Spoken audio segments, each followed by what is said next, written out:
उपमुख्यमंत्री अजित पवार यांनी देखील प्रतिक्रिया दिलेली आहे। सगळ्या आवश्यक उपाययोजना करणं गरजेचं आहे असं अजित पवार यांनी बोलून दाखवलंय।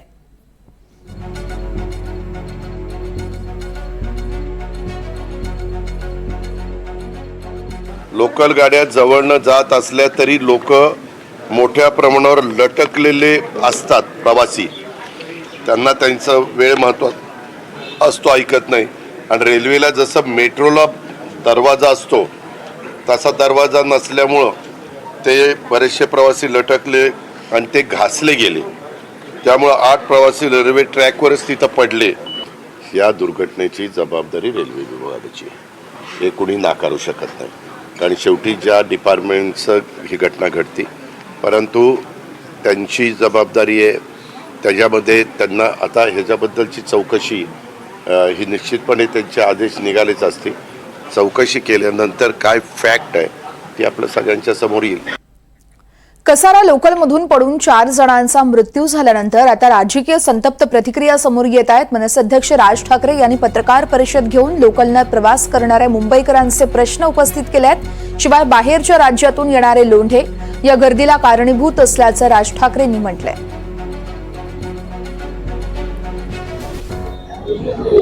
असं मला नाही वाटत एकही दिवस असेल की रेल्वेमध्ये अपघात नाही झालाय, कोणाचा हात नाही गेलाय, कोणाचा पाय नाही गेलाय, कोणी गेलेलंच नाहीये, असं एकही दिवस गेलेला नाहीये।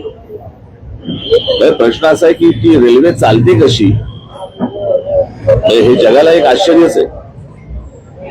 तर अनेक वर्ष याच्यावरती अनेकदा मुंबईतल्या लोकांनी हा गोष्ट केंद्र सरकारला सांगितली की त्याच्यासाठी एक वेगळं महामंडळ तुम्ही करा, ते रेल्वे मंडळच वेगळं करा, कळलं का?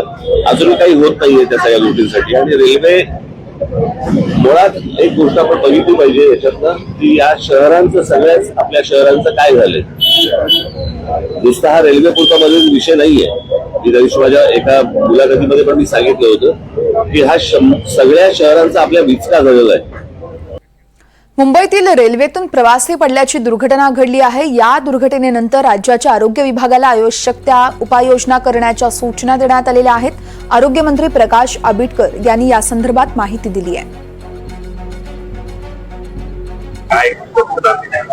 आता तिथल्या स्थानिकच्या डॉक्टरांनी, तिथल्या सगळ्या यंत्रणेने ज्या ज्या काय त्या सगळ्या रुग्णांच्या काळजी घेण्यासाठी आणि तिथं आवश्यक ती उपाययोजना करण्यासाठी आरोग्याच्या सगळ्या सुविधा तिथं उपलब्ध करून साहेब, आपल्या मतदारसंघामध्ये महामार्गाला विरोध अजूनही कायम आहे। काही ठिकाणी सर्वे देखील सुरू झाले। काल केनवडेमध्ये खांबांचं सर्वेक्षण विद्युत खांबांचे करण्यात आलेले होते, थांबवलेलं आहे। अक्षरशः त्यांना पिटाळून लावलं तिथं कामासाठी। अशा पद्धतीची परिस्थिती आता शक्तीपीठाबद्दल एका बाजूला शेतकऱ्यांच्या मध्ये ज्या पद्धतीचा विरोध आहे आणि दुसऱ्या बाजूला सरकारची एक महत्वाकांक्षी योजना म्हणून सरकारच्या वतीनं त्याच्याकडे प्रयत्न केले जातात। त्यामुळे याच्यामध्ये एक त्रयस्थ पद्धतीने जे काही चाललेलं काम आहे त्याच्यामध्ये योग्य समन्वय साधून या संपूर्ण प्रकरणाचा आढावा घेतलाय आमचे प्रतिनिधी रिजवान शेख यांनी। आपण बघूया। सकाळी एनडीटीव्ही मराठीने सर्वात पहिली बातमी दाखवली की मुंब्रा रेल्वे स्थानकात रेल्वे लोकल मधून प्रवास करताना 8 ते 10 प्रवासी लोकल ट्रेनवर पडून दुर्दैवी मुख्य मृत्यू पडलेले आहे। त्यामुळे जी माहिती समोर त्यामध्ये 5 ते 6 जण हे मृत्यू झालेले। आपण मुंब्रा रेल्वे स्थानकावर आहे, हीच ती रेल्वे स्टेशन आहे।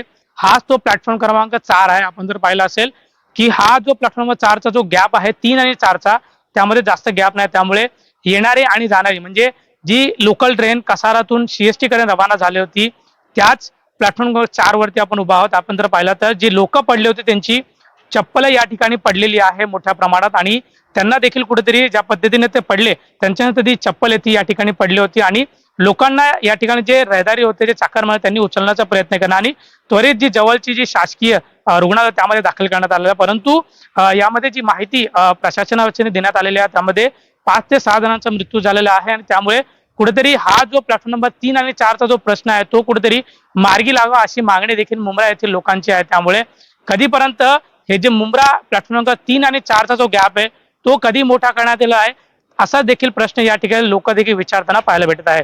कॅमेरामॅन अनिश शेख सोबत रिजवान शेख, एनडीटीव्ही मराठी, मुंब्रा।